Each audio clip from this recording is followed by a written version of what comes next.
Hello everybody! Welcome back to some more Mario Kart 8 Deluxe. Today we're heading back into the game, playing the Grand Prix mode, playing 150cc of the Booster Course Pass DLC once again, and today we are going to play as Lakitu. So in the last episode we did not unlock any kart parts, but that's fine by me. And we started playing some of the DLC courses yesterday, or not yesterday, whenever the last video came out. And we played the Golden Dash Cup, which was pretty fun.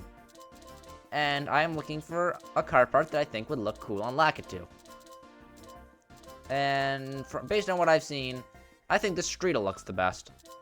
And I'll give him just the standard tires and the Cloud Glider. I think that looks cool. Lakitu is like a lightish, middle-ish weight character. I don't know how my kart stats might have affected him, but that's fine. I feel like the stats aren't as important in 150cc compared to 200cc. But today, we are playing in the second cup of the Wave 1 of the DLC, which is the Lucky Cat Cup. And the Lucky Cat Cup consists of Tour Tokyo Blur, DS Shroom Ridge, GBA Sky Garden, and Tour Ninja Hideaway, which for some reason doesn't show which game it came from, which is weird, because it was in Mario Kart Tour like a lot longer before it came into Mario Kart 8 Deluxe, which I don't know why it doesn't show that. Maybe it was like a glitch or something. Or maybe they just forgot to put it. But anyways, we're playing the Lucky Cat Cup. Here we go. Let's see how it goes.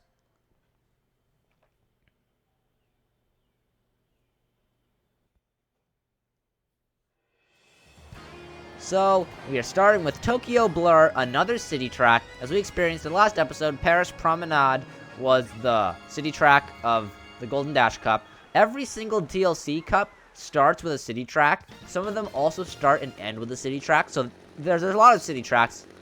But this one is Tokyo Blur. As you can see on the mini-map, it will change like Paris Promenade does. But the difference is Paris Promenade only changed on the last lap. And I somehow went between the item boxes. I don't know how I did that. But this course, Tokyo Blur, it changes every single lap, which is pretty cool. And basically every other tour track does that as well. I'm pretty sure Paris Promenade is the only one that stays the same for 2 laps and only changes on lap 3. Which is, it gives it some uniqueness, especially for how simple of a track it is. But Tokyo Blur is also a simple track, as this is the beginning of the DLC, so it should be equivalent of difficulty as like the Flower Cup, since this is the second course. Or maybe it would be the Shell Cup, since instead of it being like Mushroom and Shell being the easiest, it's like, for the DLC, it would be like Golden Dash and then Lucky Cat Cup would be the easiest. I don't know how it would work. It's a little bit confusing. But anyways, here we are on this city track. It's supposed to represent Tokyo. I've never been to Tokyo, so I don't know how good of a representation it is. But I mean, it looks cool, and it's pretty fun to race on, so that's all that really matters to me. But it is a little bit short, as we are heading into the final lap already. Red shell. Lots of items being thrown around. Thwomps! I'm pretty sure that there aren't any thwomps in Tokyo, except for maybe in like a Nintendo museum or something. We're going onto a highway. And I'm also pretty sure Tokyo does not have English writing. Although maybe it does, I don't know. Maybe some touristy areas. But anyways, we're on this highway, and a blue shell's coming. Uh-oh. I don't think we saw a blue shell in the last episode, if I remember correctly. Which is pretty cool, because I don't like these things. I don't see anybody. I see some fireballs. Ah! Okay, and there we go. A glider to finish the race off. Oh, it's just a little bit longer. But that's alright. We got first place with Lakitu, or Lakitu, or whatever way you say it. I call him Lakitu.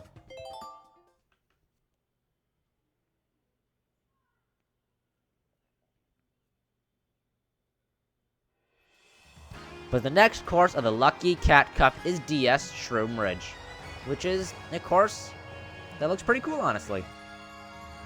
It reminds me a lot of Toad's Turnpike, but if it was a little bit narrower and on a cliff. That's the vibes that it gives me. But I mean, it looks fun, and I also realize how awkward it is to be playing as Lakitu and have Lakitu counting us down and telling us the lap on the top left corner, which is kind of funny. Here we are, Shroom Ridge. And the items are moving, and the cars are moving, and the coins are moving, everything's moving. We're on a highway, we're going from one highway from Tokyo Blur to the next. So if you look out into the grass, you can see, ow, I wasn't paying attention, but if you look in the grass, there's a glider ramp over there. So if I were to get a mushroom, I could drive through the grass and then jump onto the glider ramp, which would be cool.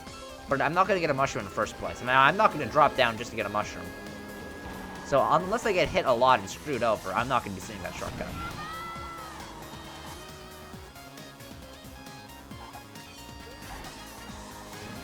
We're already done the first lap, which is, I don't know. It might just be me, but I feel like the DLC courses are a lot shorter than the base game courses. But that also might be because we're on the easier ones. Ah, my coin! No, what will I do without my coin? But in the last episode, I was talking about the Booster Course Pass and, like, its criticisms, like, throughout its, release and all that stuff, which no longer happens, because the whole thing is released, which is why I'm playing through it. A little bit late, granted, but I'm still playing through it. But another major criticism during the release of Wave 1 was how it graphically looked. Personally, it didn't really bug me all that much, because I don't really care about having the most amazing graphics in the world. I mean, it's Mario Kart and Nintendo, what do you expect? They're not really known for having high-quality stuff.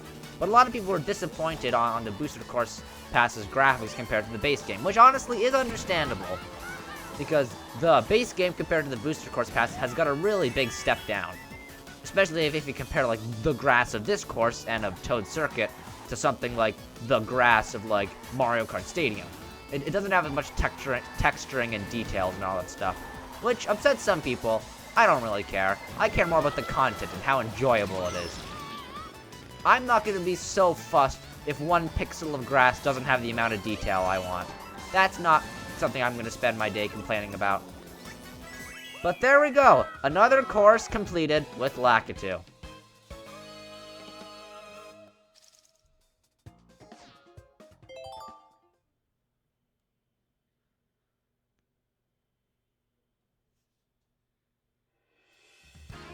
So the next course of the Lucky Cat Cup is GBA Sky Garden. Now this version of GBA Sky Garden is completely different than the version on the GBA or even the DS remake. This remake looks completely different. It's not even similar. If you compare this map to the GBA Sky Garden map, it doesn't look anything remotely similar. And the shortcuts are different and the layout is different. This is like a really oversimplified version of it, is the best way to describe it. Which is understandable, like, this is the beginning of the DLC, so the courses should be relatively easier. You will notice that the next course, Ninja Hideaway, is like, take everything I've said, and just forget about it entirely. But we're focusing on Sky Garden. There's a little shortcut here which I can take, which is cool. But they've basically changed everything about this course. It's, like, super short now. The original version was really long. It was actually pretty difficult. It was in the Lightning Cup, I believe, on the GBA version. But keep in mind that the GBA cups were different. Like, there's this shortcut here that is normally really easy, but I failed it. But anyways, we'll ignore my failures. But a lot of the shortcuts in the layout and everything is different. Which, I mean, it's nice, but also, it's kind of sad, because the original version of this course was so much fun. And this version, it's just, I don't know, it doesn't feel as good in my opinion. But, this is just my opinion. Maybe you like this version better. But it's still fun. I'm not saying it's a bad course. I'm just saying it's not as good as the original version, is what I'm trying to say. We're heading into the final lap, and I managed to show off all the shortcuts on this course, which is pretty cool, as I don't usually manage to do that. Granted, I didn't take this shortcut very well. But there we go. That's a actually good version of taking that shortcut without falling off.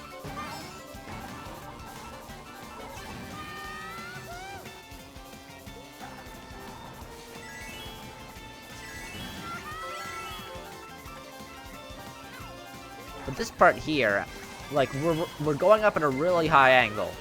I honestly feel like, which I think I've seen this opinion a lot, that these older courses could have used anti-gravity. Like that spot there, they could have just slapped on an anti-gravity panel and just been like, oh look, we have anti-gravity. But they didn't.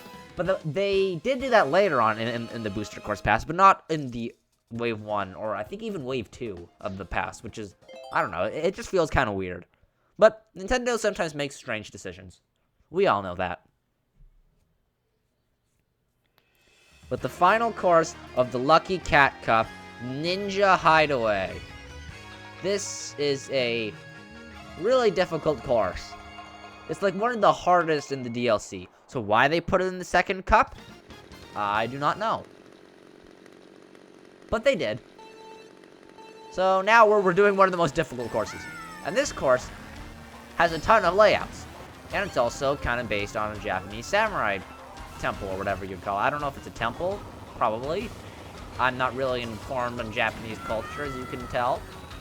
I'm not a Japanese person. But this course has many different split paths.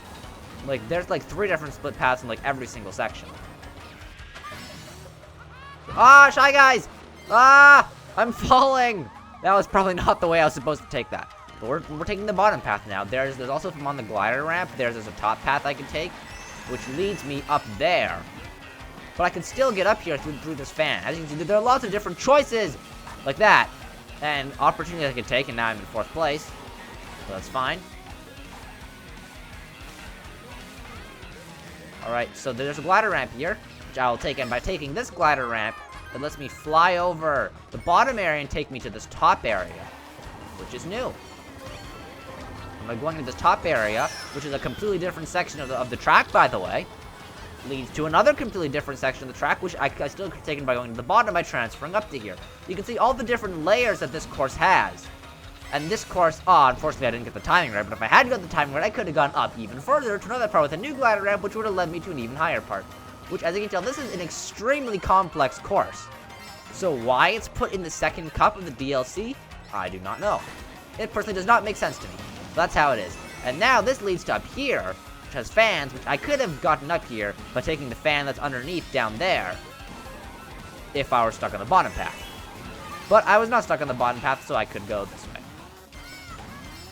Alright, so we're heading into the final lap. So now we're back at this bottom part.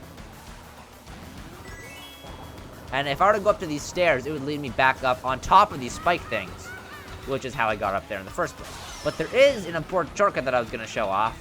I had a banana, but now I do not, which is right through here. If you have an item like a banana or even a mushroom or like any item basically, you can hit that cardboard box or break through it and go through that path, which would normally be faster if you didn't spin out on it. I spun out, which is why it was not faster and therefore not worth it.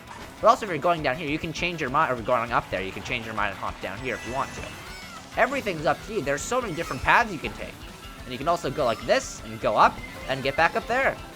There's so many different paths you can take, which makes me wonder why this course is put as this last course of the second cup. It's just mind-boggling. It's such a complex and like difficult course for beginners. Imagine this course being in the Flower Cup. It would be mind-boggling. But we finished the Lucky Cat Grand Prix and we got first place in every single race. So you know what? I'm proud of that. I'm proud of that. And that would normally conclude Wave 1. But we are playing this after all the waves have come out, so you don't need to wait any longer. Well, actually, you do need to wait longer, because you have to wait for me to upload the video, but that's besides the point. You don't have to wait extra time. But our results for the Lucky Cat Cup was first place on Tokyo Blur, first place on Shroom Ridge, first place on Sky Garden, and first place on Ninja Hideaway.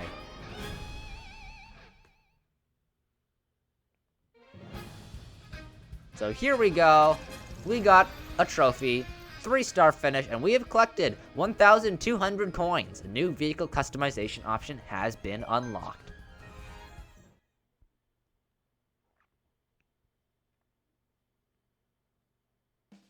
Alright, so that's where we're going to wrap it up for today's episode of Mario Kart 8 Deluxe.